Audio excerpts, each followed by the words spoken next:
अविश्वास प्रस्ताव के विरोध में अपनी बातों को रखने के लिए मैं अपनी पार्टी लोक जनशक्ति पार्टी रामविलास की तरफ से सर मैं खड़ा हुआ हूं।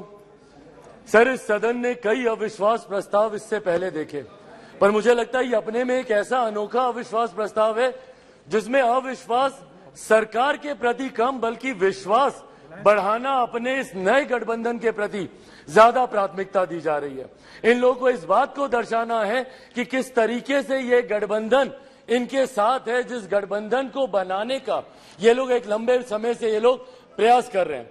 सर, ये अविश्वास प्रस्ताव पे चर्चा हो रही है। सर, यकीनन सरकार की उपलब्धियों को बताना भी जरूरी है, पर उससे पहले जिस उद्देश्य के साथ इस प्रस्ताव को यहाँ पर लाया गया है मणिपुर को लेकर, उस पर सर मैं जरूर अपनी बातों को यहाँ पर रखना चाहूंगा।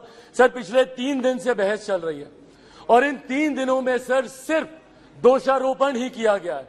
सिर्फ यहाँ पर बातों को दोष लगा कर बताया गया है, किसी ने भी यहाँ पर समाधान देने का प्रयास नहीं किया। सर, आरोप प्रत्यारोप की राजनीति में मणिपुर के लोग वहां बैठे सुनने का प्रयास कर रहे हैं कि हमारी बेहतरी के लिए आपने क्या किया। सर, कल गृह मंत्री जी ने इतनी खूबसूरती से तमाम पक्षों को रखा और इतनी विनम्रता से उन्होंने सारी बातों को रखा, पर उसके बावजूद सिर्फ दोषारोपण करना। सर, 90 के दशक में भी मणिपुर में इसी तरीके की परिस्थितियां थी। उस वक्त किसकी सरकार थी सर? क्या उस वक्त की सरकार ने मौजूदा सरकार को कोई इनपुट दिया? क्या उस वक्त के सरकार में बैठे लोगों ने कितनी बार इस सदन में चर्चा की? कितनी बार किन लोगों ने उस चर्चा का जवाब दिया? कल तमाम ये बातें आदरणीय गृह मंत्री जी ने रखी। सर, ये लोग गए थे मणिपुर, बहुत अच्छी बात है, जाना चाहिए ये, पर सर ये कलेक्टिव रिस्पॉन्सिबिलिटी होनी चाहिए, सेलेक्टिव रिस्पॉन्सिबिलिटी नहीं। सर, जो लोग मणिपुर गए थे यही लोग सर बिहार भी गए थे। बिहार में क्यों नहीं ये लोग गए दरभंगा? क्यों नहीं गए ये लोग अरवल?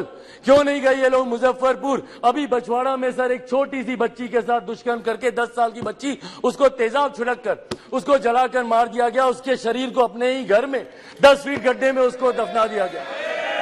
दलित महिला के साथ सर मुजफ्फरपुर में दुष्कर्म करके उसके शरीर को 2 टुकड़ों में काटकर अर्धनग्न व्यवस्था में सर खेत में फेंक दिया गया।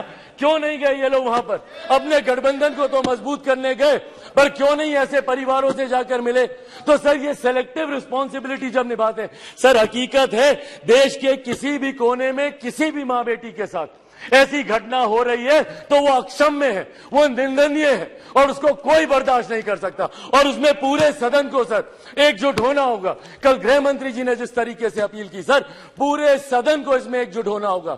इसमें आप आइसोलेट करके नहीं देख सकते कि जहां आपकी सरकार है वहां की घटनाओं को आप छुपाएंगे और जहां दूसरों की सरकार है वहां की घटनाओं को आप उठाएंगे। आपको चर्चा करनी होगी बंगाल पर, चर्चा करनी होगी आपको बिहार पर, चर्चा करनी होगी आपको राजस्थान पर, चर्चा करनी होगी आपको कर्नाटका पर। सर ये देश एक है सर, आप इसको ऐसे टुकड़ों में बांटकर आप नहीं आइसोलेट करके आप अपने विषयों को उठा सकते। और यही कारण है सर कि देश की जनता का विश्वास हमारे प्रधानमंत्री आदरणीय नरेंद्र मोदी जी पर हर चुनाव के साथ बढ़ता जा रहा है। और वो दिन दूर नहीं सर, 2024 चुनाव सामने है सर। इसी में देख लीजिएगा 2014 से बड़ा जनादेश 18 में यही सारी बातें हो रही थी, यही सारी बातें 18 में की गई थी। 19 में 2014 से बड़ा जनादेश हम लोग को मिला और 24 में इससे बड़ा जनादेश हम लोग लेकर आएंगे। मैं बिहारी हूं सर, बिहार से कम मैं विश्वास दिलाता हूं 40 की 40 सीटें हमारा एनडीए गठबंधन जीत कर आएगा, इसमें कहीं कोई शंका नहीं है। मैं जमुई का प्रतिनिधित्व करता हूं सर। मेरे नेता, मेरे पिता आदरणीय रामविलास पासवान जी की कर्म भूमि हाजीपुर रही है सर। बिहार के हर एक जिले में घुमाओ और वो मेरे विश्वास को बढ़ाता है। आज बिहार के युवा, देश भर के युवा सर देश को दुनिया की तीसरी सबसे बड़ी अर्थव्यवस्था बनते हुए देखना चाहते हैं। 2047 में हमारे देश को एक विकसित देश के तौर पर देखना चाहते हैं और इस सपने को कोई पूरा कर सकता है तो वो सिर्फ और सिर्फ हमारे आज के प्रधानमंत्री आदरणीय नरेंद्र मोदी जी ही पूरा कर सकते हैं।